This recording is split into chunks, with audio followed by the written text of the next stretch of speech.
అందరికీ నమస్కారం. నా పేరు ఈ రాములు. నేను పీపీగా రిటైర్ అయిన పిదప హైదరాబాద్ కమిషనర్ ఆఫ్ పోలీస్ దగ్గర లీగల్ అడ్వైజర్గా పనిచేస్తున్నాను. అయితే ప్రస్తుతం మనకు క్రిమినల్ మేజర్ యాక్ట్స్లో కొత్తవి రిప్లేస్ అయిపోయినాయి. అయితే వాటికి సంబంధించిన ప్రొసీజర్స్ కూడా కొన్ని విషయాల్లో మారినందుకు మా సిపి గారి ఆదేశానుసారం పోలీస్ వారికి అవగాహన కల్పించాలని ఒక్కొక్కసారి ఒక టాపిక్ మీద నేను వీడియో రిలీజ్ చేస్తున్నాను.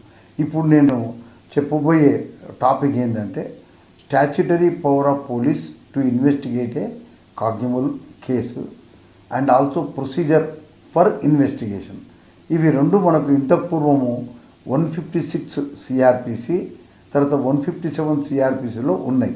అయితే వీటి స్థానంలో ఇప్పుడు 175 బిఎన్ఎస్ఎస్ తర్వాత 176 బిఎన్ఎస్ఎస్గా చెప్పబడినాయి. అయితే మామూలుగా మనకి ఇన్వెస్టిగేషన్ అంటే ఏందనేది మనకు సెక్షన్ 2 క్లాస్ ఎల్లో చెప్పబడింది.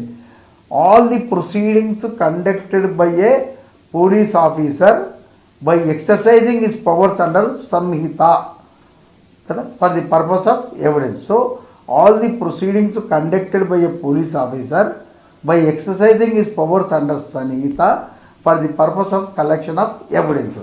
ఎవిడెన్స్ అంటే ఫ్యాక్ట్స్ అండ్ సర్కమ్స్టాన్సెస్. ఇది ఓరల్ కావచ్చు, డాక్యుమెంటరీ కావచ్చు.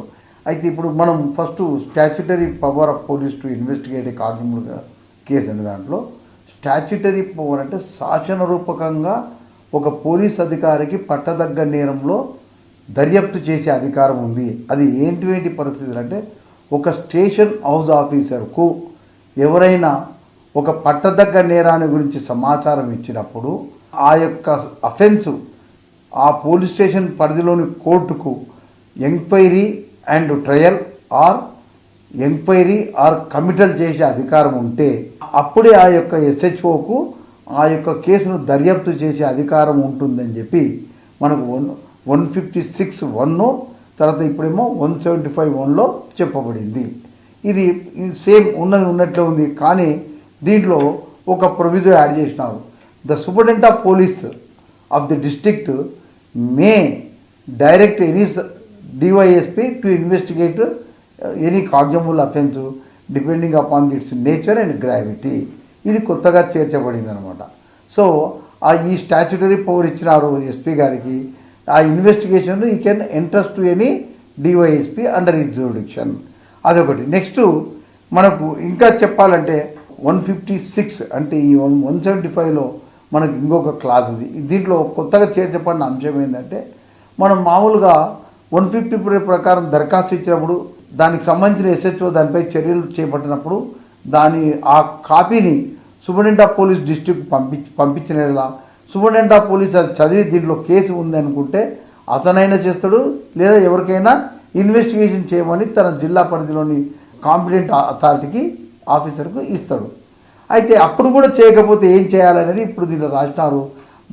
అదే కంప్లైంట్ను నువ్వు డైరెక్ట్గా కోర్టులో సబ్మిట్ చేసి దానికి అనుబంధంగా ఒక అఫిడవిట్ను జతపరిచి నువ్వు కోర్టులో వేస్తే కోర్టు వారు దాన్ని చూసిన తర్వాత దాంట్లో పట్టదగ్గ నేరం ఉంది అని ఉన్నప్పుడు అప్పుడు సంబంధిత ఎస్హెచ్ఓకు డైరెక్షన్ ఇస్తుంది కేసుని ఇన్వెస్టిగేషను చేయమని చెప్పడానికి. దీనివల్ల ఏంటంటే కన్నా ఇంతకుముందు మనకి ఈ యొక్క ప్రొవిజన్ లేదు.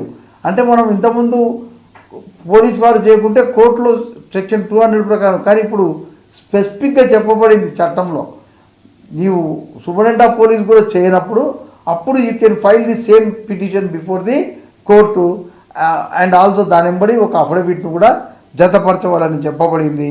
ఇది మనకు కొత్తగా వచ్చిన విషయం అన్నమాట. ఇంతేకాకుండా ఒక పబ్లిక్ సర్వెంట్ పైన తన డిశ్చార్జింగ్ ఆఫ్ డ్యూటీకి సంబంధించిన విషయంలో ఏదైనా అపరాధం గురించి ఎవరైనా కంప్లైంట్ ఫైల్ చేస్తే కోర్టు ఎప్పుడు ఇమ్మీడియట్గా దాన్ని కాగ్నిజెన్స్ తీసుకోవడం కానీ డైరెక్షన్ చేసి ఇన్వెస్టిగేషన్ చేయమని చెప్పడానికి వీలేదు. Court is bound to inform to the immediate superior of that person. Public సర్వెంట్కు ఇమ్మీడియట్ సుపీరియర్ ఉన్న అతనికి తెలియజేయవలను. ఈ విధంగా దరఖాస్తు వచ్చింది, దీని మీద నీ యొక్క రిపోర్ట్ ఇవ్వమని. అతను ఎంక్వైరీ చేసి నివేదిక సమర్పిస్తాడు.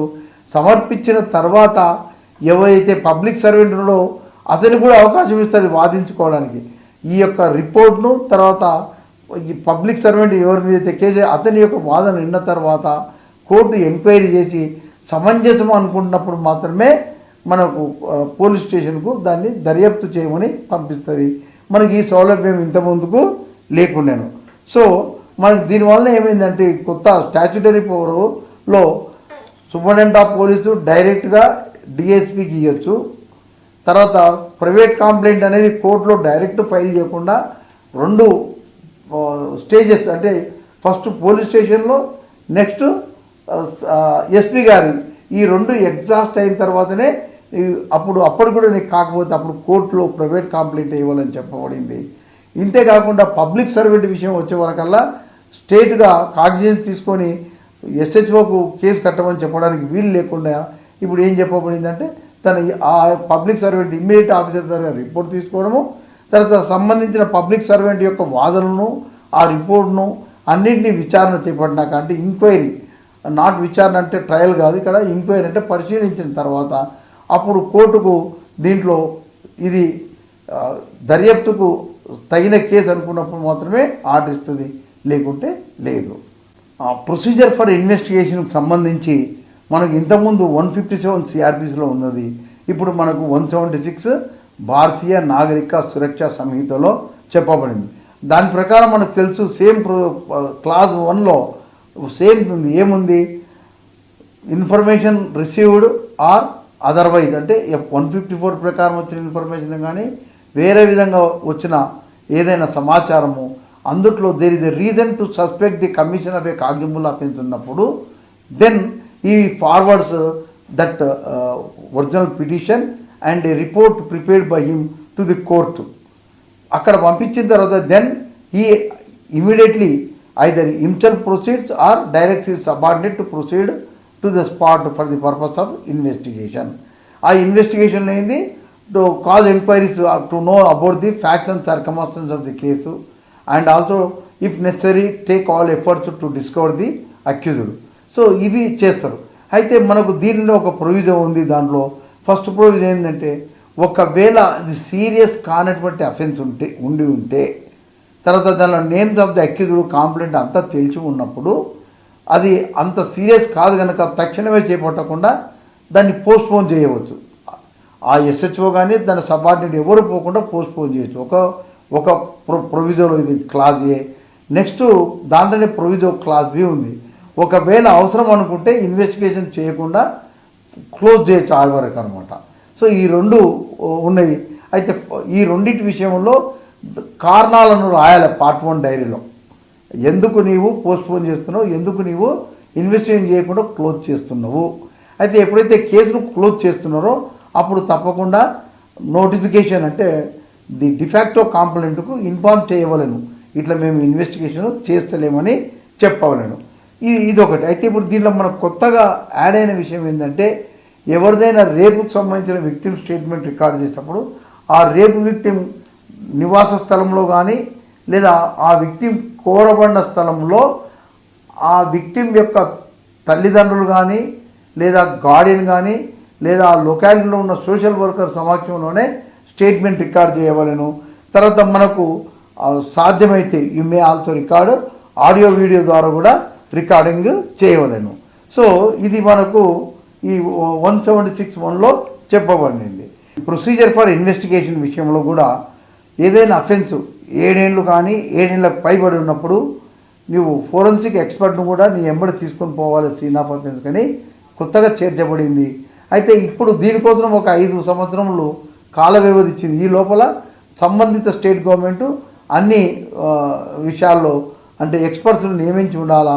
కనుక ఎప్పుడైనా 7 ఏళ్ళు కానీ 7 ఏళ్ళ పైబడి ఉన్నటువంటి అపరాధాల్లో సీన్ ఆఫ్ అఫెన్స్ పోయినప్పుడు తప్పకుండా ఫోరెన్సిక్ ఎక్స్పర్ట్ను తీసుకొని పోవాలి. ఫోరెన్సిక్ ఎక్స్పర్ట్ను తీసుకుపోవడం వలన ఏమవుతుందంటే అక్కడ లభ్యమయ్యే మైన్యూట్ ఫిజికల్ ఎవిడెన్స్ను కూడా వాళ్ళు చాలా టెక్నికల్గా దాన్ని మొత్తము ఇంత డిస్టర్బ్ కాకుండా తీసుకోగలుగుతారు. ఎందుకంటే ఇది తీవ్రమైన నేరం. 7 years కానీ ఆపై ఉన్న ఎక్కువ శిక్ష ఉన్న వాటికి సంబంధించిన అపరాధాలు తీవ్రమైన కనుక దీంట్లో ఈ యొక్క భద్రతను చేకూర్చినారు. అంటే ఇన్వెస్టిగేషన్ స్ట్రాంగ్గా ఉండాలి, నేరస్తుడు తప్పించుకోపోకుండా ఉండాలని. అయితే ఇది ఒకటి.